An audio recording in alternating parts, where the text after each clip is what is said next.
A council worker who, when this council decided, like many councils have done already and many other businesses and banks and all the rest of it, decided that they were going to encourage their staff to put their pronouns in their emails because, wow, we best know how someone identifies if we're asking them about, I don't know, whether your kettle's been repaired and is going to be delivered. He decided to put as his email signature, adult, human, male. This, of course, is based on that T-shirt, which a lot of the gender-critical women sport, which are there against the idea that people with phalluses could consider themselves women and then enter women's spaces and sports. And then they sort of started creating merchandise saying adult, human, female, the dictionary definition of what a woman is.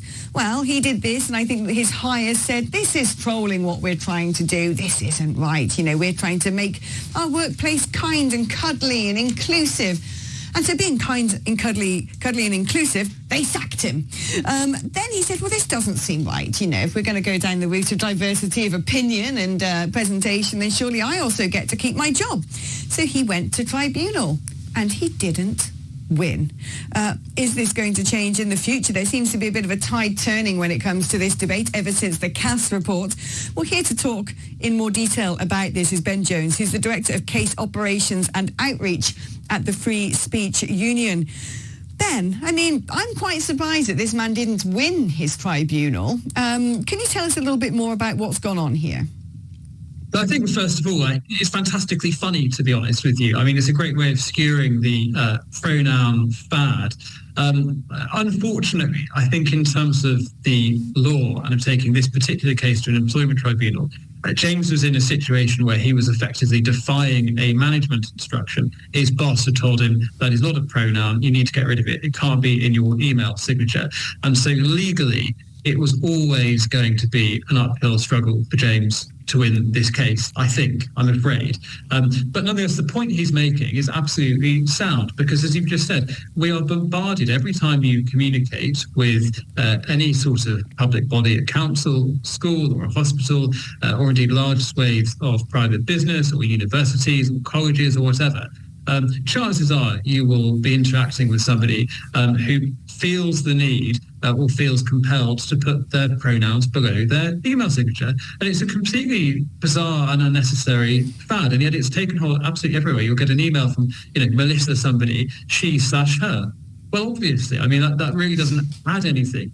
And so I think James was feeling, as many of us do, that if you're in a workplace where all of your colleagues are having this kind of pressure put on them to list their pronouns, really what they're being invited to do is to signal that they agree with this ideology, that they agree that you can change your gender, that you can identify as a biological male and you can identify as a woman, and that you're not just being inclusive and cuddly and tolerant, but you're actually being asked to express a view that most of us don't share, right. A view that lots of people find objectionable and to be abject nonsense. Yeah, do you know what I find the most peculiar about all these people who are the pronoun police and people who demand that you know their pronouns? Well, if I'm talking to Philip, who's in the same room as me, I'd be like, all right, Phil, all right, babe. I wouldn't be saying he to Philip because I'm talking to him. The only time that I would be using Philip's pronouns is when Philip isn't even in the room. So these people who are demanding that you use their pronoun aren't even going to be in the room to know whether you're doing it or not. It's just mad, isn't it? Yeah, the whole thing is an attack on your intelligence, because if you feel the need to list your pronouns and you say, my pronoun is he, why do you then need to specify that your other pronoun is him? Any reasonably intelligent person can extrapolate that.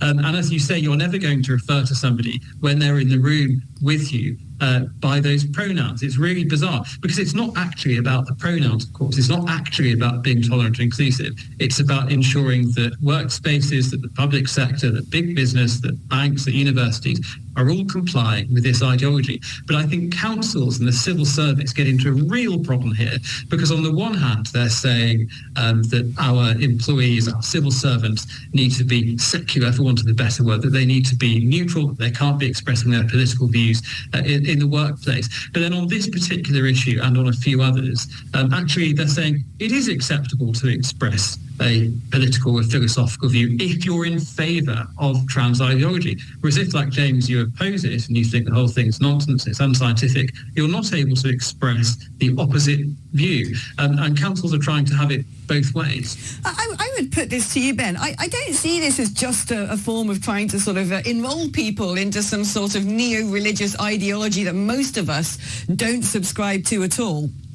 I'm beginning to think that this is now exercised almost as a form of bullying, because those people who do decide to change their pronouns, and sometimes they might be he and they, or, you know, what they pick whatever they like. It's like a tombola of nonsense. What they seem to me to be doing is hunting for victims. They set this little snare that they've invented a language that you couldn't guess at. You know, you look at someone and think, well, that's a bloke, I'm going to call him he, him. You can't even have a crystal ball. You've got no idea whether you're going to call them the right pronoun or not. So they set this little trap, don't they? And they wait for someone to inadvertently fall into their snare. And then it's like, this person's offended me. This person must go to HR. I want this person to lose their job. To me, it's actually a form of bullying. Yeah, I couldn't agree more strongly. And the whole thing, as you've said, is a kind of litmus test. And if you're the one person in an organisation of, let's say, 50 people or some small or medium business or some department of the university or whatever, and you're the only person who has chosen not to list your pronouns, that obviously is going to put you in a very small minority. We've got to the point, absurd as it sounds to say, where it actually requires a considerable degree of moral courage to put yourself in a position where you say, actually, I'm just not going to go along with this. Yeah, I'm not going to play your word games, lunatic. Yeah. Yeah. Do you think that the tide is turning, though, Ben? Because, you know, in recent news is Elon Musk has decided he is moving the headquarters of X to Texas because in California, the governor has just passed a law that if children want to transition, that teachers must help them and they're not obliged to tell their parents. And Elon Musk actually has his own trans child, who I think is sort of alienated from him somewhat, but has decided probably to make a stand on behalf of his staff that he doesn't want to live under that regime.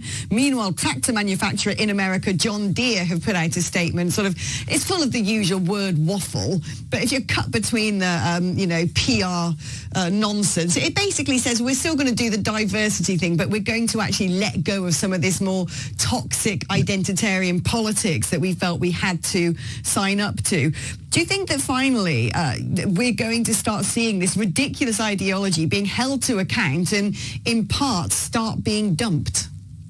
I hope so. I mean, to give you some sense of the scale, in 4 years, the Free Speech Union has helped 2,700 people who have been cancelled or punished in some way for expressing their views. And of that, by far the largest percentage, 40% of our work, concerns people who have criticised transgender ideology, defended the rights of women and girls to their own spaces. So it's a huge phenomenon, far beyond the scale of the headlines that people see. It's happening in all sorts of different workplaces. So I am optimistic that the law, especially not in this case, is getting to a position where people are increasingly protected after the Forsyth ruling. But we're very concerned in the Free Speech Union about the proposal from the new government for the conversion therapy ban, because we can envisage a situation all too easily in which that is going to criminalise parents, doctors, therapists who are having conversations with teenagers who think they're trans and actually just need to let puberty play out, need to grow up, and just need to be able to talk about these things openly. Couldn't agree more.